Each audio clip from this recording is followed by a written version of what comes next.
అదే RTV app వార్తల్ని క్షణాల్లో చదివే అవకాశం ఉంటుంది. ఒక న్యూస్ పేపర్, ఒక టెలివిజన్ ఛానల్ మీ చేతుల్లో ఎప్పుడూ ఉంటాయి.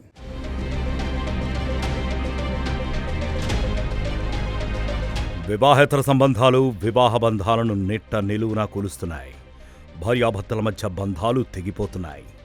శారీరక సుఖాల కోసం తప్పటడుగులు వేస్తూ కట్టుకున్న వాళ్లనే కడ తీర్చుతున్నారు. తాజాగా విజయవాడలో అక్రమ సంబంధానికి ఓ భర్త బలైన ఘటన కలకలం రేపింది.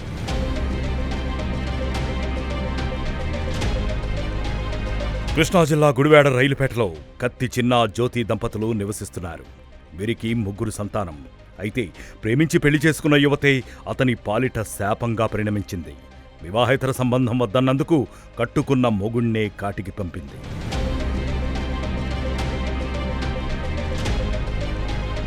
కత్తి చిన్న సోదరుడితో జ్యోతి వివాహేతర సంబంధం కొనసాగిస్తోంది.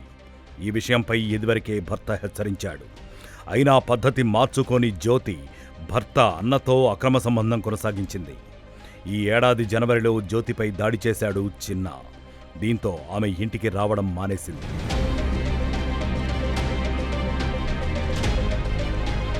మూడు రోజుల క్రితం జ్యోతి మళ్లీ భర్త వద్దకు వచ్చింది. మంగళవారం మధ్యాహ్నం ఇద్దరి మధ్య గొడవ జరిగింది. ఆ తర్వాత చిన్నాను ఆసుపత్రికి తీసుకెళ్లండి అంటూ తన మామకు చెప్పి అక్కడి నుంచి వెళ్లిపోయింది. జ్యోతి తీరుపై అనుమానంతో ఇంట్లోకి వెళ్లి చూడగా మంచంపై విగత జీవిగా పడి ఉన్నాడు.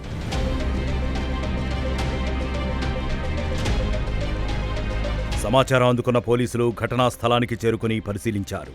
చిన్నా గొంతును బ్లేడుతో కోసి చంపినట్లు నిర్ధారించారు. చిన్నా మృతికి వివాహేతర సంబంధమే కారణంగా పోలీసులు అనుమానిస్తున్నారు. భర్తను చంపిన తర్వాత పిల్లలను తీసుకుని జ్యోతి విశాఖకు వెళ్లినట్లుగా పోలీసులు గుర్తించారు. హత్య కేసు నమోదు చేసి దర్యాప్తు జరుపుతున్నారు.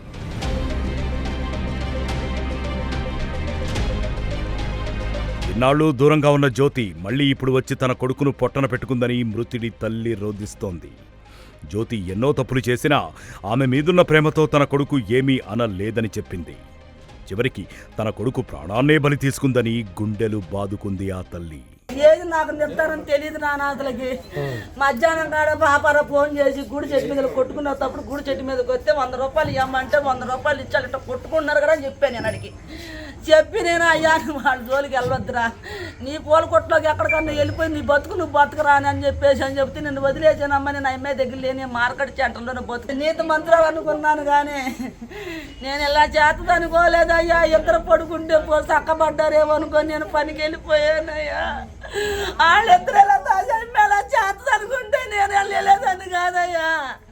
నా కొడుకుని కాపాడుకునేదాన్ని అయ్యా. నేను వాళ్ళలో వెళ్తారేమో అనుకోని ఆ అమ్మాయి అంటే మా ప్రాణం అయ్యాడికి. ఆ అమ్మాయి ఎన్నన్నా ఎన్ని చేసినా ఆ అమ్మాయి వస్తానంటే ఏగలాగా పరిగెత్తి తెచ్చుకుంటాడు అయ్యా ఈ అమ్మాయిని. అక్రమ సంబంధాలకు ఎన్ని జీవితాలు బలైపోయినా ఎవ్వరూ పట్టించుకోవడం లేదు. శారీరక సుఖాల కోసం అడ్డదారులు తొక్కుతూ పచ్చని కుటుంబాల్లో చిచ్చులు రేపుతున్నారు. ప్రేమించి పెళ్లి చేసుకున్న వాళ్లు కూడా ఇలాంటి ఘాతుకాలకు పాల్పడి భార్యాభర్తల బంధాలకే మచ్చ తెస్తున్నారు.